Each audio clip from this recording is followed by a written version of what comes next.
Our big focus for the day, the PFI, along with its associates and affiliates, has now been banned for a period of 5 years. And to that end, we have some breaking news coming in for you.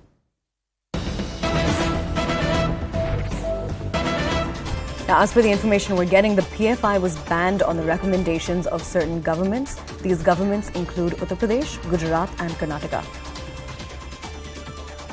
Now I'm crossing over to our editor, Arunima, to get us more details on this significance of this. Arunima, essentially, we know that the governments of Uttar Pradesh, Gujarat and Karnataka, they had made the recommendations for the banning of the PFI. Tell us about why it's significant that these are the states that did it. So whereas the recommendation was made by various other states, Himanta Biswa Sarma, for example, the Chief Minister of Assam, has come on record to say that he has sent a request to the Union Home Minister seeking a ban. But finally, the evidence that was considered fit enough for banning and taking this action was the evidence that was put on record by the state governments and the police of Uttar Pradesh, Gujarat and Karnataka. If you see the notification, at least 10 murder cases have been listed as solid evidence to prove the PFI connection, including big ticket cases like Praveen Nitharu and Rudresh. These are cases which emerged from Karnataka. So Karnataka police has done well to contribute to the dossier, which finally led to PFI getting banned. There are other evidence also that has been considered about the funding pattern that PFI and its affiliates were taking. What has been stated by the central government, and this is an evidence that they will produce before the tribunal, that Popular Front of India and all its affiliated organizations which have now been proscribed, they were registered under the Societies Act, and under that registration process, you have to state a reason, an objective for your existence.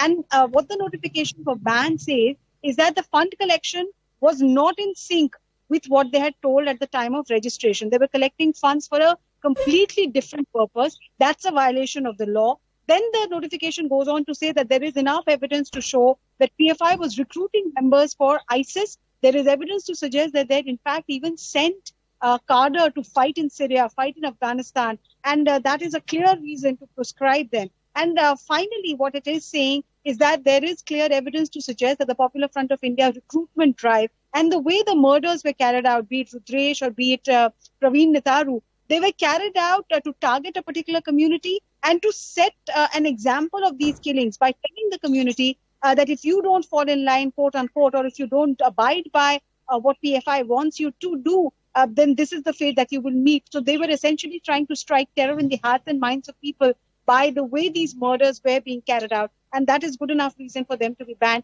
The interesting bit, however, if you see the notification, is that the one affiliate which has not been named is SDPI. And we're still waiting clarification from the government as to why SDPI is not part of that list of proscribed organizations.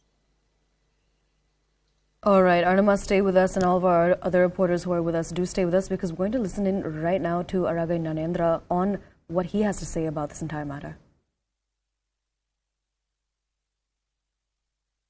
ಕೇಂದ್ರ ಸರ್ಕಾರ PFIನ ಸಂಘಟನೆಯನ್ನ ban ಮಾಡಿರ್ತಕ್ಕಂಥದ್ದು ಸ್ವಾಗತಾರ್ಹವಾಗಿರ್ತಕ್ಕಂಥ ಸಂಗತಿ.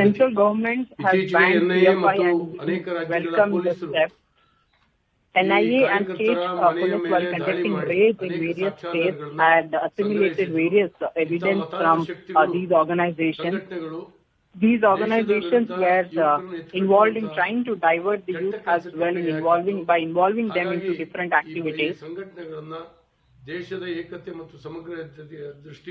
Thus, this was important to save the peace in the country.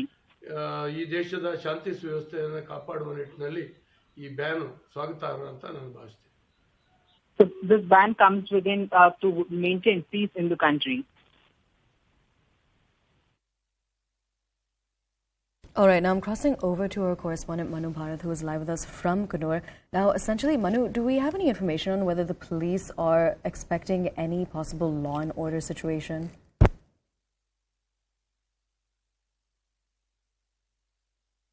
Yeah, the police is put on high alert because once the cadres of Popular Front of India, they start assembling at various points, then that could resort to some sort of violence. So the police is put on high alert, security systems. But anyway, police have detained many of their popular leaders who are instrumental in organizing the workers.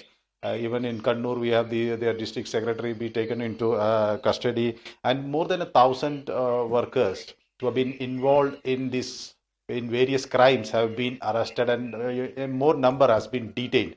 So the police has taken necessary precautions before the arrest, but it is still they are apprehensive of any sort of unwarranted activities or violence related issues happening in the state. The police is put on high alert. Yesterday, the raids were conducted at Alapura. In Wayanad, the Popular Front leaders were arrested.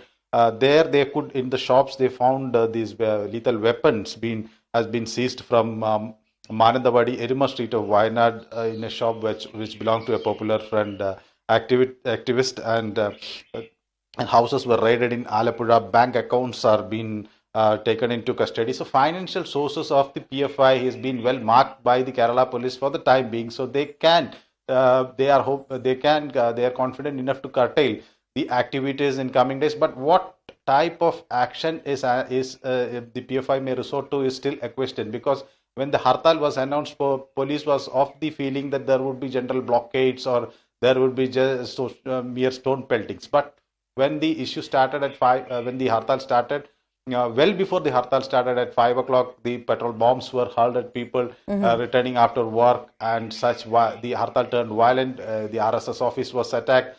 So these were all unexpected. The general feeling was that they would do the stone pelting as normal Hartal days would be, or they would block roads with tires or something. But in the midnight itself, they have started blocking the roads with tires. Early morning, they had been burning them so as to block the movement of people, block the movement of police.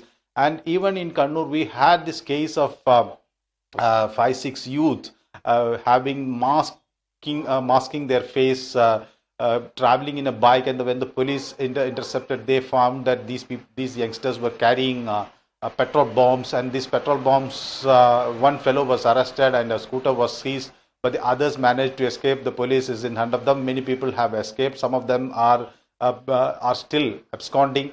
So some of them have went into hiding. So police, though have arrested more than 1,000 people in connection with the Hartal violence, still many of them are outside. They are in hiding. Some of them have moved to different places outside the state. So police is well expecting that there could be some sort of an action by these people who are outside their custody. But anyway, the financial sources has been well tracked. The shops and commercial establishments which have links with the PFI have been completely raided. Their laptops, their mobile phones have been taken for digital evidences, and the bank accounts is well monitored. This raid was a massive attempt to curtail the activities of PFI, but that would in a way be helpful for enforcing this ban. In an effective manner in Kerala. In Kerala, as you know, the major number of people arrested during the first raid of the NIA was from Kerala. More than 19 were arrested, and one from Kannur, Sharif Payat, who has been arrested by the NIA from Kerala, has financial support from outside. The NIA has very well clarified